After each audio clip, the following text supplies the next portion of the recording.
Praise the lord అందరికీ. Bible reading in 1 year. July 4th.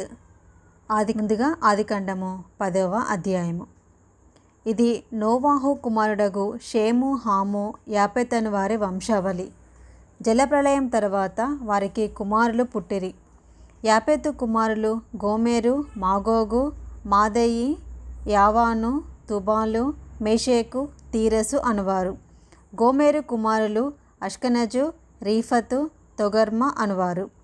యావాను కుమారులు Elisha, తర్షీషు, కిత్తీము, Dodanim అనువారు. వీరి నుండి సముద్ర తీరమందుండిన జనములు వ్యాపించెను.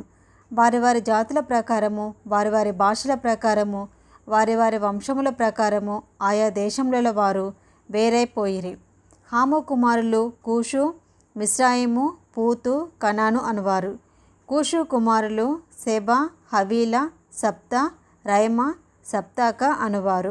రైమా కుమారులు షేబా, దదాను అనువారు. కూషు నిమ్రోదును కనెను. అతడు భూమి మీద పరాక్రమశాలి అయి ఉండుటకు ఆరంభించెను.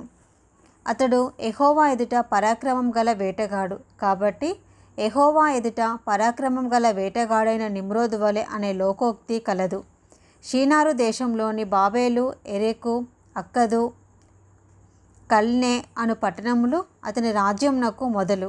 ఆ దేశంలో నుండి అష్షూరునకు బయలుదేరి వెళ్ళి నినెవేను, రహోబోతీరును, కాలాహును, నినెవేకును, కాలాహుకును మధ్యనున్న రెసేనను కట్టించెను. ఇదే ఆ మహాపట్టణము.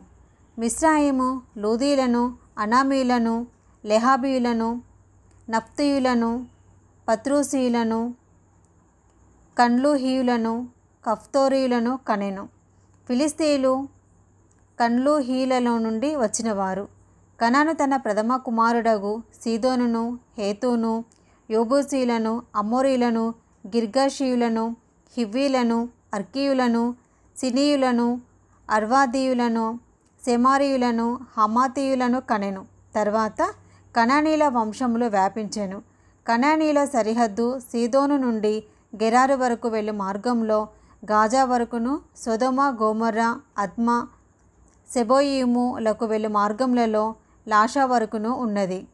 వీరు తమ తమ వంశముల ప్రకారము, తమ తమ భాషల ప్రకారము, తమ తమ దేశములను బట్టియు జాతులను బట్టియు హాము కుమారులు. మరియు ఏబేరు యొక్క కుమారులందరికీ పితరుడును పెద్దవాడైన యాపేతు సహోదరుడునగు షేముకు కూడా సంతానము పుట్టెను. షేము కుమారులు ఏలాము, అషూరు, అర్పక్షదు, లూదు, అరామ్ అను వారు. అరాము కుమారులు ఊజు, హూలు, గెతేరు, మాషాను వారు. అర్పక్షదు షేలాహును కనెను. షేలాహు ఏబేరును కనెను. ఏబేరుకు 2 కుమారులు పుట్టిరి. వారిలో ఒకని పేరు పెలేగు. ఏలే అనగా అతని దినములలో భూమి దేశములుగా విభాగింపబడెను. అతని సహోదరుని పేరు యొక్తాను. యొక్తాను అల్మోదాదును, షేలాపును, హసర్మావేతును, యొరాహును, హదోరామును, ఊజాలును, దిక్లాను, ఓబాలును, అబిమాయేలును, షేబాను, ఓఫీరును, హవిలాను, యోబును కనెను. వీరందరూ యొక్తాను కుమారులు. మేషా నుండి సపరాకు వెళ్ళు మార్గంలోని తూర్పు కొండలు వారి నివాస స్థలము. వీరు తమ తమ వంశముల ప్రకారము, తమ తమ భాషల ప్రకారము, తమ తమ దేశములను బట్టియు తమ తమ జాతులను బట్టియు షేము కుమారులు. వారి వారి జనములలో వారి వారి సంతతుల ప్రకారము నోవాహు కుమారుల వంశములు ఇవే. జలప్రవాహము గతించిన తర్వాత వీరిలో నుండి జనములు భూమి మీద వ్యాపించెను. ఆదికాండం 11వ అధ్యాయము. భూమి ఎందంతటా ఒక భాషయు ఒక పలుకును ఉండెను. వారు తూర్పున ప్రయాణమై పోచుండగా షీనారు దేశమందొక మైదానము వారికి కనబడెను. అక్కడ వారు నివసించి మనం ఇటుకలు చేసి బాగుగా కాల్చుదము రెండని ఒకనితో ఒకడు మాట్లాడుకొనిరి. రాళ్లకు ప్రతిగా ఇటుకలను, అడుసునకు ప్రతిగా మట్టి కీలును వారికి ఉండెను. మరియు వారు మనము భూమి అందంతటా చెదిరిపోకుండా ఒక పట్టణమును, ఆకాశమునంటూ శిఖరము గల ఒక గోపురమును కట్టుకొని పేరు సంపాదించుకుందాం రండని మాట్లాడుకొనగా యెహోవా నరుల కుమారులు కట్టిన పట్టణమును, గోపురమును చూడ దిగివచ్చెను. అప్పుడు యెహోవా, ఇదిగో జనము ఒక్కటే, వారికందరికీ భాష ఒక్కటే, వారు ఈ పని ఆరంభించి ఉన్నారు. ఇక మీదట వారు చేయదలుచు ఏ పని అయినను చేయకుండా వారికి ఆటంకమేమీ ఉండదు. కనుక మనము దిగిపోయి వారిలో ఒకని మాట ఒకనికి తెలియకుండా అక్కడ వారి భాషను తారుమారు చేదం రండని అనుకొనెను. అలాగూ యెహోవా అక్కడ నుండి భూమి అంతటా వారిని చెదరగొట్టెను. కనుక వారు ఆ పట్టణంను కట్టుట మానిరి. దానికి బాబేలు అని పేరు పెట్టిరి. ఎందుకనగా అక్కడ యెహోవా భూజనులందరి భాషను తారుమారు చేసెను. అక్కడ నుండి యెహోవా భూమి అందంతటా వారిని చెదరగొట్టెను. షేము వంశావళి ఇది. షేము 100 ఏండ్లు గలవాడై జలప్రవాహం గతించిన 2 ఏండ్లకు అర్పక్షదును కనెను. షేము అర్పక్షదును కనిన తర్వాత 500 ఏండ్లు బ్రతికి కుమారులను కుమార్తెలను కనెను. అర్పక్షదు 35 ఏండ్లు బ్రతికి షేలాహును కనెను. అర్పక్షదు షేలాహును కనిన తర్వాత 403 ఏండ్లు బ్రతికి కుమారులను కుమార్తెలను కనెను. షేలాహు 30 ఏండ్లు బ్రతికి ఏబేరును కనెను. షేలాహు ఏబేరును కనిన తర్వాత 403 ఏండ్లు బ్రతికి కుమారులను కుమార్తెలను కనెను. ఏబేరు 34 ఏండ్లు బ్రతికి పెలేగును కనెను. ఏబేరు పెలేగును కనిన తర్వాత 430 ఏండ్లు బ్రతికి కుమారులను కుమార్తెలను కనెను. పేలేగు 30 ఏండ్లు బ్రతికి రయ్యూను కనెను. పేలేగు రయ్యూను కనిన తర్వాత 209 ఏండ్లు బ్రతికి కుమారులను కుమార్తెలను కనెను. రయ్యు 32 ఏండ్లు బ్రతికి సెరూగును కనెను. రయ్యు సెరేగును కనిన తర్వాత 207 ఏండ్లు బ్రతికి కుమారులను కుమార్తెలను కనెను. సెరూగు 30 ఏండ్లు బ్రతికి నాహోరును కనెను. సెరూగు నాహోరును కనిన తర్వాత 200 ఏండ్లు బ్రతికి కుమారులను కుమార్తెలను కనెను. నాహోరు 29 ఏండ్లు బ్రతికి తేరాహును కనెను. నాహోరు తేరాహును కనిన తర్వాత 119 ఏండ్లు బ్రతికి కుమారులను కుమార్తెలను కనెను. తేరాహు 70 ఏండ్లు బ్రతికి అబ్రామును నాహోరును హారానును కనెను. తేరాహు వంశావళి ఇది. తేరాహు అబ్రామును నాహోరును హారానును కనెను. హారాను లోతును కనెను. హారాను తాను పుట్టిన దేశమందలి కల్దీల ఊరను పట్టణంలో తన తండ్రి అయిన తేరాహు కంటే ముందుగా మృతి పొందెను. అబ్రామును నాహోరును వివాహం చేసుకొనిరి. అబ్రాము భార్య పేరు షారాయి. నాహోరు భార్య పేరు మిల్కా. ఆమె మిల్కాకును ఇసాకును తండ్రి అయిన హారాను కుమార్తె. షారాయి గొర్రెలై ఉండెను. ఆమెకు సంతానము లేదు.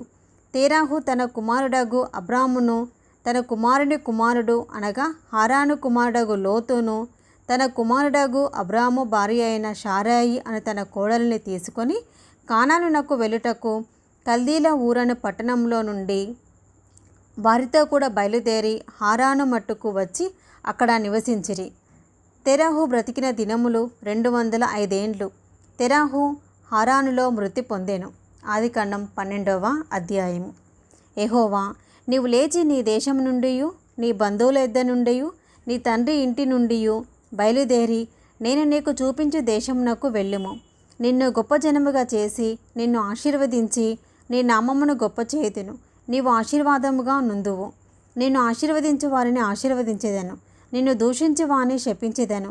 భూమి యొక్క సమస్త వంశములు నీ యందు ఆశీర్వదింపబడునని అబ్రాముతో అనగా యెహోవా అతనితో చెప్పిన ప్రకారము అబ్రాము వెళ్ళెను. లోతు అతనితో కూడా వెళ్ళెను. అబ్రాము హారాను నుండి బయలుదేరినప్పుడు 75 ఏండ్ల ఏడు కలవాడు. అబ్రాము తన భార్య అయిన షారాయిని తన సహోదరుని కుమారుడైన లోతును హారానులో తానును వారిను ఆర్జించిన యావదాస్తిని వారు సంపాదించిన సమస్తమైన వారిని తీసుకొని కనాను దేశమునకు వెళ్ళుటకు బయలుదేరి కనానునకు దేశమునకు వచ్చిరి.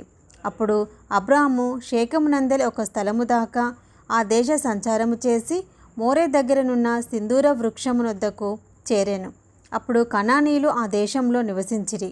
యెహోవా అబ్రామునకు ప్రత్యక్షమయ్యి నీ సంతానమునకు ఈ దేశం ఇచ్చేదనని చెప్పగా అతడు తనకు ప్రత్యక్షమైన యెహోవాకు ఒక బలిపీఠమును కట్టెను. అక్కడ నుండి అతడు బయలుదేరి బేతేలుకు తూర్పునున్న కొండకు చేరి పడమటనున్న బేతేలునకును తూర్పునున్న హాయికిని మధ్యను గుడారము వేసి అక్కడ యెహోవాకు బలిపీఠమును కట్టి యెహోవా నామమున ప్రార్థన చేశాను. అబ్రాము ఇంకా ప్రయాణం చేయుచు దక్షిణ దిక్కుకు వెళ్ళెను. అప్పుడు ఆ దేశంలో కరువు వచ్చెను. ఆ దేశంలో కరువు భారముగా ఉన్నందున అబ్రాము ఐగుప్తు దేశంలో నివసించుటకు అక్కడికి వెళ్ళెను. అతడు ఐగుప్తులో ప్రవేశించుటకు సమీపించినప్పుడు అతడు తన భార్య అయిన షారాయితో, ఇదిగో నీవు చక్కని దానవని ఎరుగుదును. ఐగుప్తులు నిన్ను చూచి ఈమె అతని భార్య అని చెప్పి నన్ను చంపి నిన్ను బ్రతకనిచ్చెదరు. నీ వలన నాకు మేలు కలుగునట్లును నిన్ను బట్టి నేను బ్రతుకునట్లును నీవు నా సహోదరివని దయచేసి చెప్పుమనెను. అబ్రాహాము ఐగుప్తులో చేరినప్పుడు ఐగుప్తీయులు ఆ స్త్రీ మిక్కిలి సౌందర్యవతియు ఉండుట చూచిరి. ఫరో యొక్క అధిపతులు ఆమెను చూచి ఫరో ఎదుట ఆమెను పొగడిరి కనుక ఆ స్త్రీ ఫరో ఇంటికి తేబడెను. అతడు ఆమెను బట్టి అబ్రాహామునకు మేలు చేసెను. అందువలన అతనికి గొర్రెలు, గొడ్లు, మగ గాడిదలు, దాసులు, పనికత్తెలు, ఆడుగాడిదలు, ఒంటెలు ఇయ్యబడెను. అయితే యెహోవా అబ్రాహాము భార్య అయిన షారాయిని బట్టి ఫరో అతని ఇంటి వారిని మహావేదనల చేత బాధించెను. అప్పుడు ఫరో అబ్రాహామును పిలిపించి, నీవు నాకు చేసినది ఏమిటి? ఈమె నీ భార్య అని నాకెందుకు తెలుపలేదు? ఈమె నా సహోదరుని ఎలా చెప్పితివి? నేను ఆమెను నా భార్యగా చేసుకొందునేమో. అయితేనేమి, ఇదిగో నీ భార్య, ఈమెను తీసుకొని పొమ్మని చెప్పెను. మరియు ఫరో అతని విషయమై తన జనులకు ఆజ్ఞాపించినందున వారు అతనిని, అతని భార్యను, అతనికి కలిగిన సమస్తమును పంపివేసిరి.